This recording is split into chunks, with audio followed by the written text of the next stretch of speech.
Assalamualaikum warahmatullahi wabarakatuh. Selamat siang.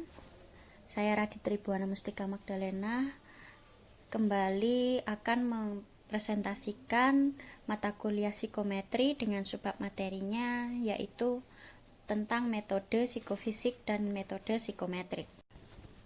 Baik, yang pertama yaitu kita akan membahas tentang kontinum.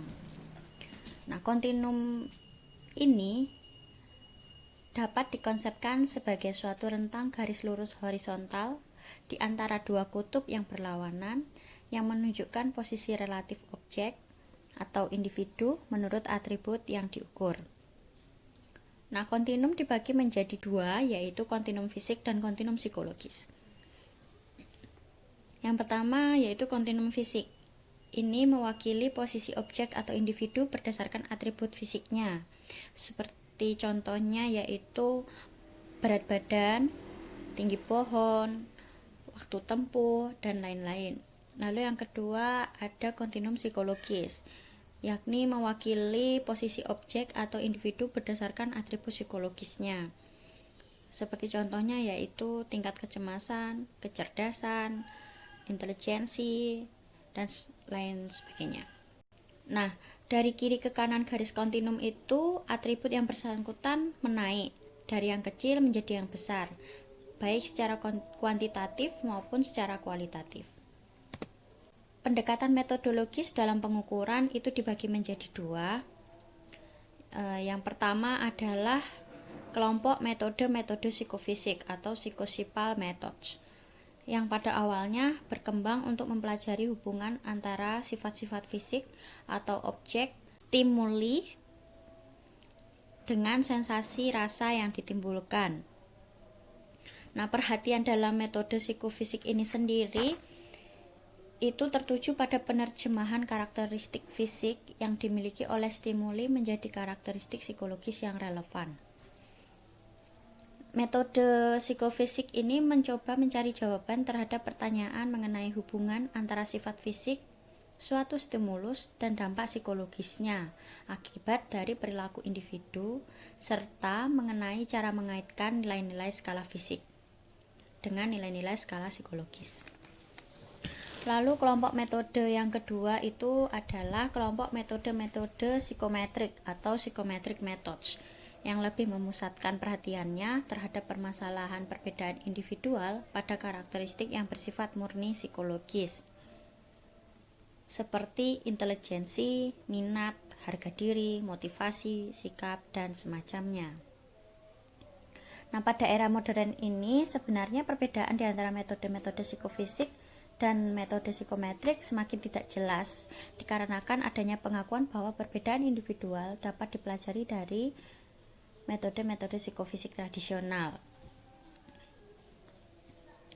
Perbedaan individual antara individu yang satu dengan yang lain pada suatu atribut tertentu menjadi dasar dalam meletakkan posisi individu yang bersangkutan di sepanjang suatu kontinum. Lalu kita masuk ke penskalaan atau scaling. Nah, penskalaan atau scaling ini sendiri yaitu merupakan suatu prosedur psikologis untuk penempatan atribut atau karakteristik objek pada titik-titik tertentu di sepanjang suatu kontinum dan menyatakannya secara kuantitatif. Dengan diketahuinya letak atau posisi atribut pada kontinum secara kuantitatif, maka diketahui pula jarak atau suatu atribut dengan yang lainnya. Lalu sifat atribut-atribut psikologis yang hipotetik dan tidak mudah untuk dioperasionalkan menjadikan para penyusun skala psikologis tidak memiliki pilihan lain selain menggunakan metode penskalaan psikometrik. Nah, kita langsung masuk ke pendekatan penskalaan itu sendiri. Nah, menurut Togerson tahun 1958 mengemukakan adanya 3 pendekatan dalam penskalaan, yaitu sebagai berikut. Yang pertama, pendekatan dengan metode-metode yang berorientasi pada subjek. Nah, perhatian ini ditujukan pada masalah penempatan individu pada titik-titik di sepanjang suatu kontinum. Tujuannya ini seperti adanya pengadaan tes bakat atau tes prestasi. Pada tes semacam ini, subjek diminta memberikan responnya terhadap beberapa pertanyaan sebagai stimulus. Lalu yang kedua adanya pendekatan dengan metode-metode yang berorientasi pada stimulus. Nah, Pendekatan penskalaan yang berorientasi pada stimulus ini bertujuan untuk meletakkan stimulus pada kontinum psikologis atribut yang bersangkutan.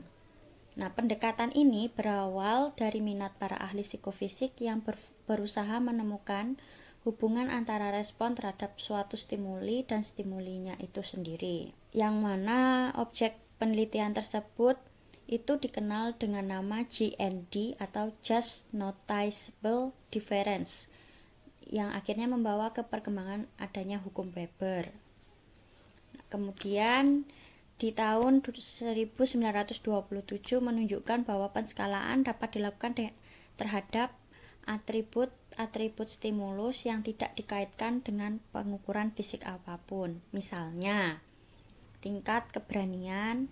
Setiap bentuk perbuatan dapat diskalakan dengan cara membandingkan kualitas keberanian dari tiap pasangan, lalu mengidentifikasikan mana perbuatan yang kualitas keberaniannya paling tinggi. Truston juga memperlihatkan bahwa penskalaan psikologis dapat diadaptasikan untuk pengukuran sikap dan tentu saja untuk berbagai skala psikologis lainnya.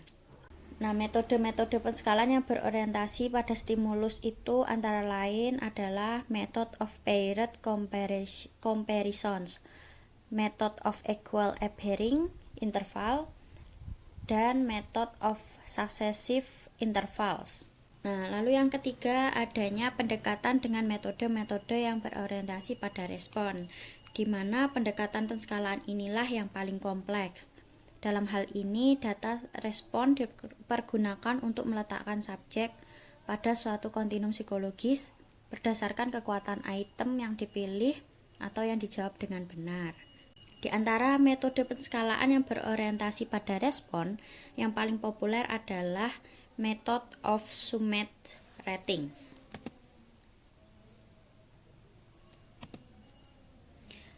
Nah, baik, terima kasih teman-teman.